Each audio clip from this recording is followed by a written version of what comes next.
Donc pour ceux qui ne le savent pas encore, le tirage au sort des quarts de finale a eu lieu juste avant la rencontre entre Lorient et Lens. Je vous ai fait une vidéo, n'hésitez pas à aller la voir.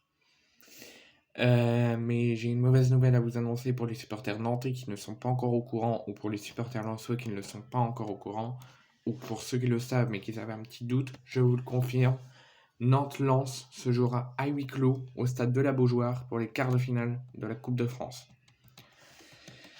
Mon avis, c'est que j'espère que la FFF va ne pas être incompétent et va se dire, pour les supporters, on va délocaliser la rencontre, on va le faire jouer au stade Bollaert. J'espère, sérieusement, que la FFF délocalise cette rencontre au stade Bollaert de Lens. Pas pour avantager les Lensois ou pour désavantager les Nantais, juste pour que ça soit une fête de football et qu'il y ait des supporters. Parce que s'ils ne le font pas, le 1er mars prochain, il y aura un Nantes-Lens qui sonnera creux à la Beaujoire, sans spectacle, sans supporters, et juste un match à la limite d'un match amical. Donc j'espère, je fais un appel à la FFF, j'espère que vous allez délocaliser la rencontre dans un stade qui pourra accueillir les supporters. La Beaujoire sonnera donc creux, pour ceux qui ne l'ont pas compris, lors du quart de finale de Coupe de France entre Nantes et Lens le 1er mars prochain. La faute à une sanction datant de la finale remportée la saison dernière par les Canaries contre Nantes. Voilà. Donc, si tout roule et que la FFF ne délocalise pas la rencontre, cette sanction qui tombe dans ce match de Coupe de France est à cause des incidents qui ont lieu lors de la finale de Coupe de France de l'an passé, de la saison dernière, entre Nantes et Nice. Les supporters de Nantes, ils ont eu des problèmes, ils ont fait des incidents, je ne vais pas rappeler ce qui s'est passé. Je crois que c'était engin pyrotechnique. Du coup, ils sont sanctionnés, et cette sanction va prendre effet contre Lens en Coupe de France.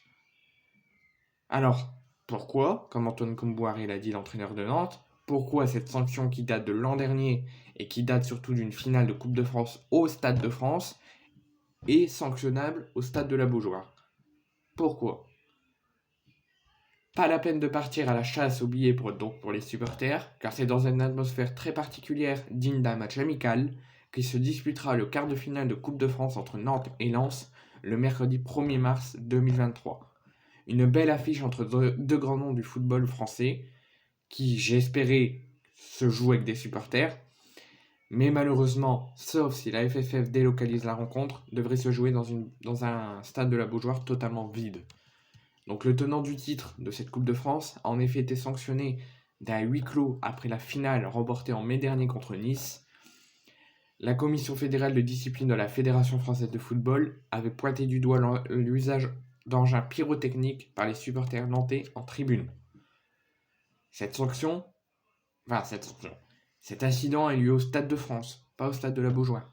Donc j'aurais espéré que soit que ce huis clos tombe en championnat pour un match et puis voilà, on oublie, ou que si Nantes se qualifie en finale au Stade de France, qu'il n'y a pas de huis clos, mais qu'il y a un huis clos partiel avec la fermeture du parquage visiteur. Si vraiment ils veulent sanctionner Nantes. Mais bon. Donc Francaise a réagi. En réaction, l'instance avait condamné donc Nantes à une amende de 50 000 € à un match ferme de la fermeture de l'espace visiteur à l'extérieur en Coupe de France. Pourquoi ne pas annuler ce huis clos ou le mettre en championnat juste pour un seul match, ou annuler ce huis clos et fermer le parquage visiteur en finale de Coupe de France en cas de qualification, parce que ça sera au Stade de France.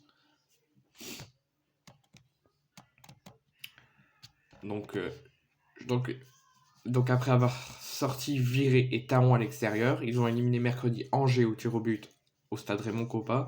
Donc pour les coéquipiers d'Andy Diolor, le premier match à domicile de la saison en Coupe de France sera donc celui contre Lens, mais sans soutien en tribune, forcément une déception pour les acteurs concernés.